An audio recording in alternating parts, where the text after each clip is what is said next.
बल्कि सादा मीनी नो बहार दे, जश्न दे बहार दे, हुस्न दे दीदार दे। वतना वतना वतना वतना। یوسف خان شیروانو ما سیوا تا په نورو فلمانو کې هم کار کړی دی او د هغې نه بعد بیا ما زمونږ یو فلم و ټوپک زما قانون پای کې بیا د بدر منیر بشوانه ما کړی و په 71 کې موږ په میلو کې د اختر پر ورځ شوټینګونه کول د اختر پر ورځ باندې موږ شوټینګونه کول او په هغې کې بیا بلیک آوټ شروع شو بیا موږ کراچۍ ته راغلو نو هغه کار موږ هلته کې ختم شو او بیا موږ کراچۍ ته راغلو په کراچۍ کې بیا هغه فلم جوړېدو آوټډور وشو بیا انډور کېدو هغه فلم چې ختم شو د هغې نه مخکې چې دی نو زمونږ ادم خان درخانۍ و هغې کې چې دی ما بدر صاحب ما دی کشر رول یې راکړی و نو رول یې داسې راکړی و چې هغه اکثر چې دی زه چېرته ولاړ نو هغه ما ته وایي تخته زمونږ دې پلار ته دې مور ته دغه تکای نو دغه یو کرکټر د کشر رول راکړی هغه کړی بیا یو فلم و د وینې تږي د پای کې زما ډېر ښه رول و هغه فلم چې دی کلر فلم و ډېر غټ پروډکشن و په هغې کې کم سے کم چې دی نوې نو یو 40-50 ګوړۍ پکې استعمال شو لکه بوی کاوي ټیپ فلم و ما د خلکو ډېر خوښ کړی و ما چې پېښور کې ولګېد نو ما ته ډېرو ډایرکټرانو ممتاز علي خان دی دې خلکو وایي چې بخت نظر اوس ته لاهور ته راځه خو هغه لاهور ته چې زه بیا ځکه لاړم چې زمونږ د فلمونو د هغې نه بعد چې دی هغه ماحول چینج شوی و هغه ټیکنیشن نه و هغه ډایرکټران نه و هغه کیمرامینان نه و هغه نه هغه پروډیوسران و نوی خلکو ما انکار وکړو ما یاره مې زه نه کوم دا کار بس دی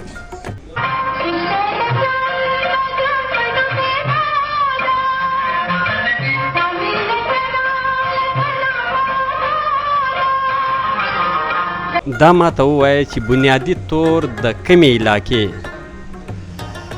زه د بونیر یم د پیر بابا سره تعلق ساتم او د الله شکر دی دغه ځای ښه دروند پښتون یم نو د دې وجې چې دی ما دا الټه سیده کارونه به فلمونو کې هندي کړي بچیان دستا او زما زامن دي د خیره ودونه شوي اوس مې نوسي دي او دو بچي مې چې دی نو سرکاري نوکران دي ملازم دي د الله شکر دی ښه ژوند تېرېږي ته څه کوې دا ټایم زه په دې ټایم کې زه یو اداره ده د هغې نوم دی لیټ سورس د هغو د کیمرې دي د هغو لیټونه دي هغه په کرایې ورکوي نو زه د هغو سره د هغې انچارج یم او خالي داسې کله کله چې چکر ووهم کیمرې چیک کړم هغه لیټونه چیک کړم کاکاجي بله خواته به راسم فلمان خو د بدر منیر صاحب د نعمت سرادي د اصف خان د هغې زمانې فلمانو نن سبا چې کوم فلمان دي د شاهد خان د ارباز خان د عجب ګل په دغو دواړو زمانو کې څه فرق دی دې کې خو ډېر فرق دی ځمکې د اسمان فرق ځکه دی چې ګوره پخوا چې وه که نه مخکې شاعري وه خلکو به چې فلم ګوتو نو د هغو ګانو ته به غوږ ایښی اوس چې کوم دی نو شاعري نشته اوس خالي جسم ګوري اوس هغه شی نشته دی چې کوم مخکې و مخکې به د هغې سړي اداکارۍ ته کتل اوس چې دی ده چې د یو پیسه کته یو وی بری نو دا زمونږ کلچر کې نشته چې ما دا پرتوب چوت کړي او زه روان یم او دغه کوم دا زمونږ په بچو باندې زمونږ په خلکو باندې ډېر یو اثر پرېوځي موږ له دا پکار دي چې موږ مخکې فلمونه به چې جوړېدل زمونږ به وي چې یاره زمونږ د بچو ته یو ډېر ښه نصیحت میلاو شي اوس هغه نصیحت نه میلاویږي اوس چې دی هغه نور بګړاوي یعنی فلمان د پښتانه د کلچر مطابق نه جوړیږي. نه جوړېږي. کاکاجي دا پوښتنه به هم زه له تا وکړم، تا په لکاو انسانان ګوري، خاص کر د پښتانه فلم سازان چې د پښتو فلمان د پښتنو دپاره جوړوي، هغو فلم سازانو ته څه مشوره ورکول غواړي؟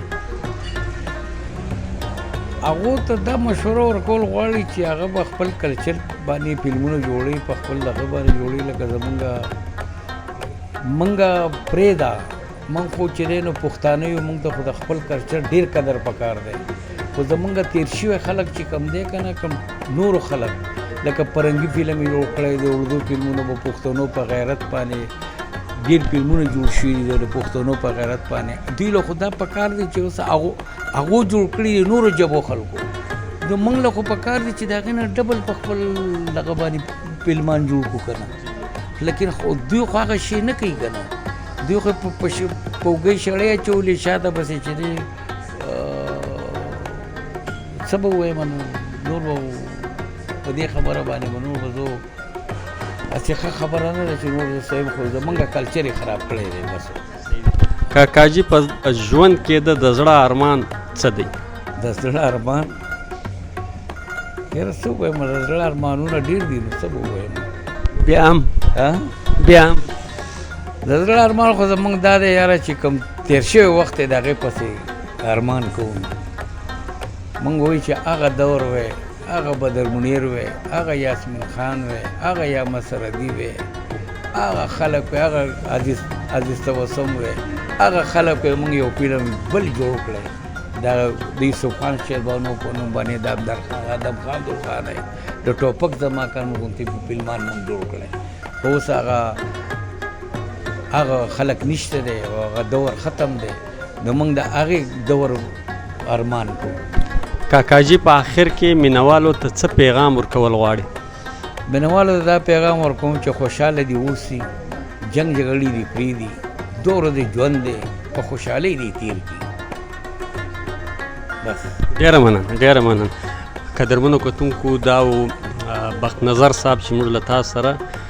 د ده تفصیلي مرکه وکړه. تر بل خوندور پروګرامو پورې له تاسو غواړو اجازه. د خدای په امان.